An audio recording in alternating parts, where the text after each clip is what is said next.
Olá, querido. Eu gostaria de compartilhar um trecho da Palavra de Deus. Hoje quero falar um pouco sobre o amor de Deus.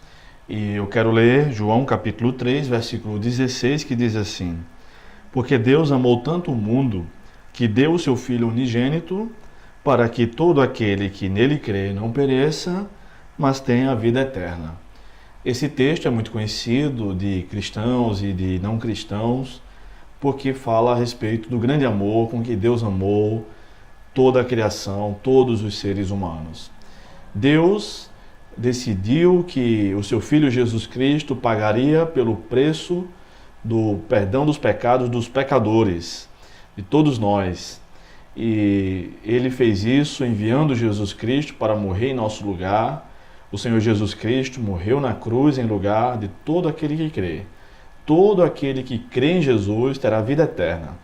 Acontece que crer, de acordo com a Bíblia, não é a mesma coisa do que crer de acordo com o dicionário de língua portuguesa, por exemplo. Crer na Bíblia significa acreditar de maneira tal que passamos a viver conforme a própria Bíblia nos ensina. Então, à medida que nós cremos, nos entregamos a Jesus Cristo, Deus nos presenteia com a vida eterna. A vida eterna já começa aqui, quando nós desfrutamos de comunhão com Ele, desfrutamos do recebimento de respostas de oração, desfrutamos da comunhão através da leitura e do estudo da Palavra de Deus, experimentamos milagres, experimentamos o começo da vida eterna aqui. E quando morrermos ou quando formos levados para o céu, ainda vivos e transformados, tendo nosso corpo transformado, estaremos para sempre com o Senhor. Se no seu caso ainda não houve essa entrega, não houve uma entrega total a Jesus Cristo, entregue-se agora mesmo, faça uma oração a Ele, confesse os seus pecados. Deus deseja te receber de braços abertos e perdoar os seus pecados, tá?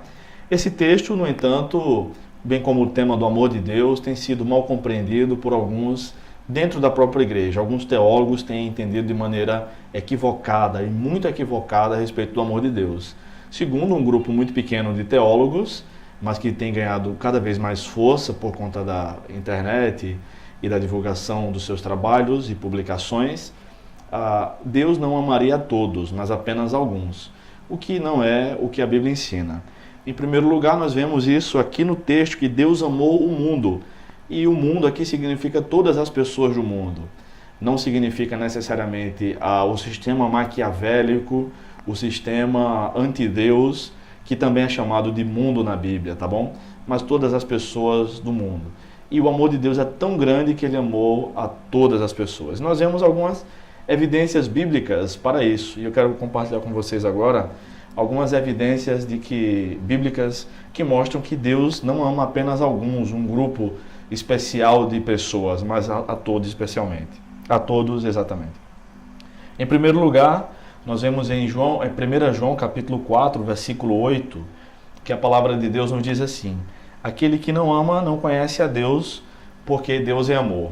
Sendo Deus amor em essência, só podemos concordar, só podemos extrair daqui que Ele ama. Como pode um Deus que é amor em essência amar apenas alguns?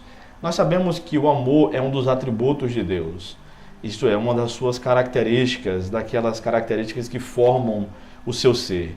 Se Deus não ama a todos, mas ama, isto é, tem esse seu atributo limitado a algumas pessoas, o que nós poderíamos dizer de outros dos atributos de Deus, tais como a justiça? Será que Deus não fará justiça com absolutamente todos no grande dia de acerto de contas? Será que a justiça de Deus também é limitada a um grupo de pessoas? E o que nós poderíamos dizer também em relação a outros atributos, como a onisciência de Deus? Será que Deus não sabe tudo, tal como Ele não ama a todos? Ou será que Ele sabe tudo a respeito de todos, absolutamente tudo? Ele é completamente onisciente, Ele sabe todas as coisas, quer sejam as coisas para nós passadas, presentes ou futuras. Será que o amor de Deus está limitado a um grupo? Como pode isso? Em segundo lugar, nós vemos que Deus amava a si próprio na Trindade antes da criação e resolveu criar todas as coisas para amá-la. Nós vemos isso em João capítulo 17, versículo 24, que diz assim: Jesus estava orando e disse: Pai, Meu desejo é que aqueles que me deste estejam comigo onde eu estiver, para que vejam a minha glória, a qual me deste, pois me amaste antes da criação do mundo. Antes da criação de todas as coisas, a Trindade bendita, Deus Pai, Deus Filho e Deus Espírito Santo, amava a si próprio, ali mesmo na Trindade. O Pai amava o Filho e o Espírito, o Filho amava o Espírito e o Pai, e por aí vai, tá? Então, Deus decide então criar todas as coisas para compartilhar do seu amor, porque ele já amava a si mesmo na Trindade antes da criação de todas as coisas. Em terceiro lugar, Deus ordena que amemos a todas as pessoas. Vemos isso, por exemplo, em Mateus capítulo 22, eu vou ler para vocês.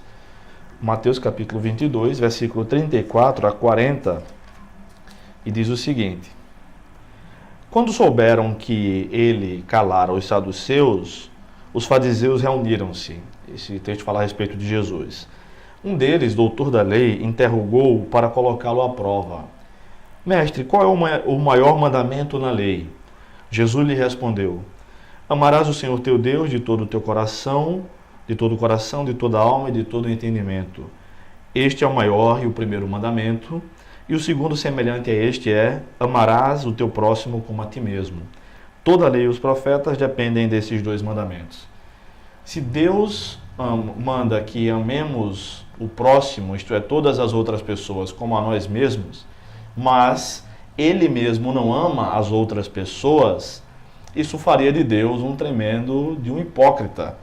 Porque como Deus nos mandaria amar as outras pessoas, amar as pessoas indistintamente, se Ele mesmo não nos ama? Não, isso não é verdade à luz das Escrituras.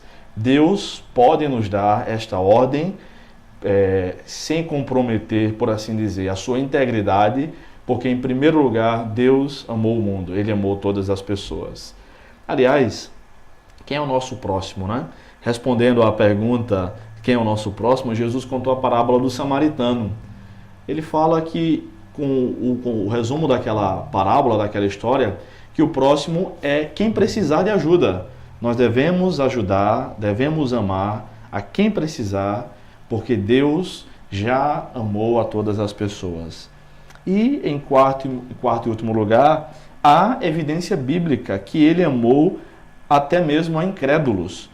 Vemos isso, por exemplo, em Marcos capítulo 10, versículos 17 a 22, que diz o seguinte: Quando Jesus saiu, correu para ele um homem que se ajoelhou diante dele e lhe perguntou: Bom mestre, que farei para herdar a vida eterna?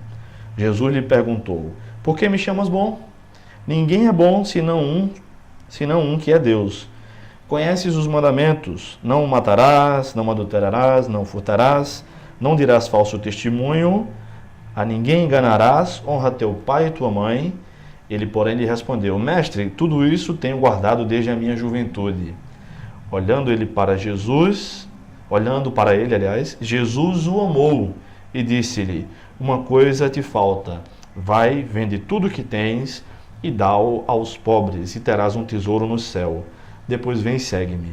Mas ele, abatido por essas palavras, retirou-se triste, porque possuía muitos bens. O versículo 21 diz isso: Jesus o amou. Nós sabemos que esta pessoa, este homem, não seguiu Jesus e, consequentemente, não teve a salvação de seus pecados, não nasceu de novo, não foi regenerado, não foi justificado, não foi adotado, e todas estas designações que nós usamos na teologia sistemática para dizer que alguém é salvo ou foi salvo, tá? No entanto, o texto diz que Jesus o amou. Jesus o amou. Jesus ama, Deus ama todos indistintamente. Ele não ama apenas os salvos ou aquele a quem ele irá salvar. Deus é amor, Deus amou o mundo e eu espero que o amor de Deus possa nos fazer compartilhar o seu amor onde nós estivermos. Que Deus nos abençoe e até a próxima. Quero convidá-lo para acessar meu site. Nós oferecemos ali cursos bíblicos online e que Deus nos abençoe e até a próxima, querendo o Senhor.